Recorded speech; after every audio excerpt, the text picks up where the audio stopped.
చంద్రబాబు నాయుడు ఆయన బర్ఫామ్ చేసేయాలి అదేంటంటే నేను చెప్తున్నా అది మా లైఫ్ కాదు. నంబర్ 1. నంబర్ 2, నేను ఎందుకు జగన్మోహన్ రెడ్డిని గురించి నేను ఎందుకు మాట్లాడుతున్నానంటే క్రైస్తవుడుగా ఉన్నాడు కాబట్టి. ఏమండి ఎమ్మెల్యే గారు, సార్ ఎమ్మెల్యే గారు, ఒక పర్సనల్ రిక్వెస్ట్, ఒక మాట ఇటు వినండి, వెళ్ళిపోమాకండి. ఒక మాట చెప్పండి సార్. ఇప్పుడు రఘురామకృష్ణరాజుకి మీకు సంబంధం లేదంటారా? ఎవరికి? మాకు సంబంధం లేదు. సంబంధం వ్యక్తిగతంగా మాట్లాడారు. ఏది వ్యక్తిగత అని తెంపండి. సభాపతులను తెంపండి.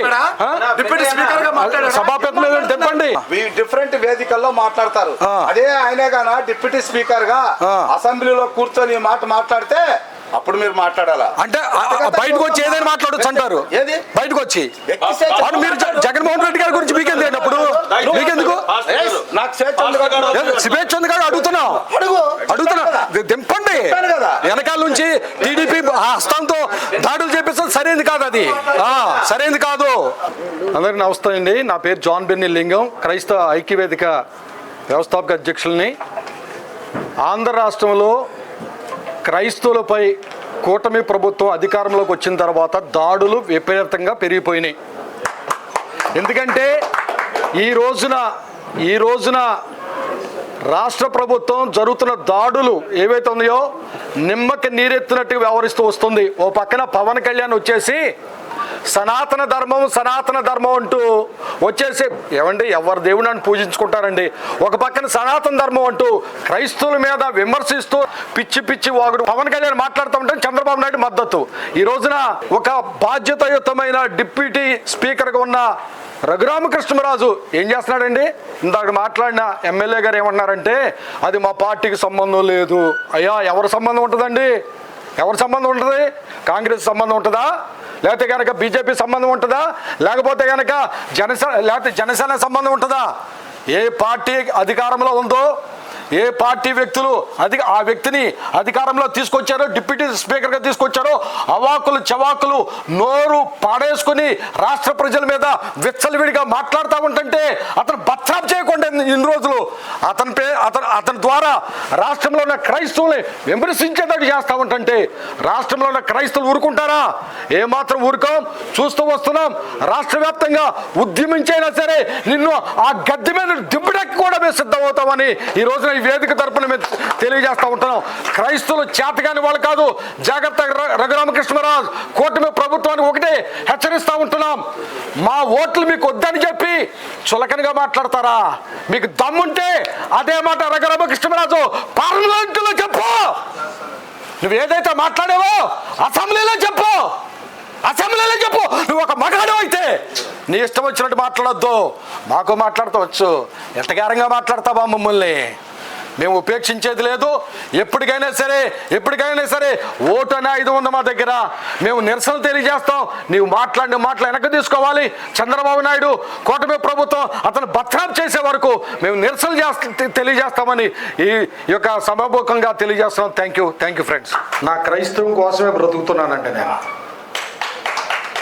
నా క్రైస్తవం కోసం బ్రతుకుతున్నాను. దానికోసం ఎవరినైనా వ్యతిరేకిస్తా. No doubt at all. వాడు రఘురామకృష్ణరాజు వాడు ఉన్నాడు చూసారా? ఇందాకున్న గౌరవ ఎమ్మెల్యే గారు ఆయన ఉంటే చాలా బాగుండేది. 4 అవాకులు చవాకులు మాట్లాడి మీడియా ముందు వెళ్ళటం కాదు. మేము మాట్లాడేది కూడా స్వీకరించే దమ్ముండాలి. ఏది పడితే అది మాట్లాడితే ఊరుకోవటం కాదు. ఇక్కడ ఈ రోజున రఘురామకృష్ణరాజు అనబడుతున్న ఒక దద్దమే అని చెప్తాను నేను. వాడికి సపోర్ట్ చేస్తున్న ఏ దద్దమైనా సరే, వాడు ముఖ్యమంత్రి కావచ్చు, డిప్యూటీ సీఎం కావచ్చు, ఎవరినైనా సరే మేము ఒకటే చెప్తున్నాం. మీరు మాకు శత్రువులు కాదు. రాష్ట్రాన్ని పరిపాలిస్తున్న వ్యక్తులు మీరు. మా హక్కులకు అడ్డొస్తున్న వారు మీరు. మేము ఎలా ఉండాలి, ఎలా బ్రతకాలి, ఎలా తినాలని నేర్పిస్తున్న వారు మీరు. ఈ రోజున మా హక్కులు ఏవైతే ఉన్నాయో వాటిని కాపాడండిరా బాబు అని చెప్తున్నాం. మేము అధికారంలోకి ఎక్కగానే మీరు చెప్తున్న మాట ఏమిటంటే దళిత క్రైస్తవులని ఎస్సీలుగా గుర్తిస్తామని చెప్పిన మీ నోరు ఈ రోజున ఏమైపోయిందని మేము అడుగుతున్నాం. అసెంబ్లీ సమావేశాల్లో మాత్రమే మీరు ఆమోదం తెలియజేస్తే సరిపోతుందా? మా యొక్క దళిత క్రైస్తవులు ఆలోచన చేస్తున్నది ఏమిటంటే అబ్బాబాబాబాబా మాకు ఆ పార్టీ మద్దతు పలుకుతుంది, ఈ పార్టీ మద్దతు, అంతా తుచ్చే. ఇది కేవలం రాష్ట్రంలో ప్రవేశపెట్టే ఒక సమావేశం కాదు. ఇది పార్లమెంటులో ఆమోదం తెలియజేయాలి. పార్లమెంటులో రాష్ట్ర ప్రభుత్వం యొక్క ఎంపీలు, వైఎస్ఆర్ కాంగ్రెస్ పార్టీ ఎంపీలు కావచ్చు, బీజేపీ ఎంపీలు కావచ్చు, జనసేన ఎంపీలు కావచ్చు, చంద్రబాబు నాయుడు ఎంపీలు కావచ్చు, ఈ ఎంపీలు అందరూ కూడా ఏం చేయాలంటే పార్లమెంటులో మద్దతు తెలియజేయాలి. రాష్ట్రంలో ఎవరైతే టీడీపీలో, బీజేపీలో, జనసేనలో ఉన్న క్రైస్తవులు ఎవరైతే ఉన్నారో మీరు గుర్తు తెచ్చుకోండి, వారి మీద ఒత్తిడి తీసుకురండి. ఇదిగో మాకు పార్లమెంటులో దళిత క్రైస్తవులకి ఇదిగో 1950 యొక్క ఆర్డర్ ఏదైతే ఉందో రద్దు చేయమని వారి మీద ఒత్తిడి తీసుకురండి. వారికి జైలు కొడతాం కాదు, వారికి జిందాబాదులు తెలియజేయడం కాదు. ఈ ఆర్డర్ ఏదైతే ఉందో ఆ ఆర్డర్ని రద్దు చేయాలని చెప్పి రాష్ట్ర వ్యాప్తంగా ఉన్న ప్రతి క్రైస్తవుడు రోడ్డు మీదకి రావాలి.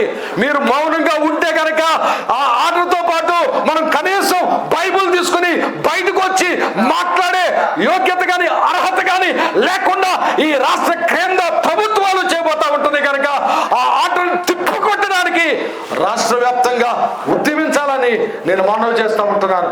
ఈ రోజున రఘురామకృష్ణరాజు అనే వ్యక్తి నోరు మెప్పించాలండి. మన వాళ్ళు కూర్చున్నారు కదా, ప్రతి వాళ్ళు పెట్టండి మీడియా, ప్రతి వారు ఒక ఫేస్బుక్ లో, యూట్యూబ్ ద్వారా రఘురామకృష్ణరాజు మీద ఆయన మన జాతిని హెంగిగా మాట్లాడుతున్నాడు కదా, మనం ఏంటో చూపించాలి వాడికి.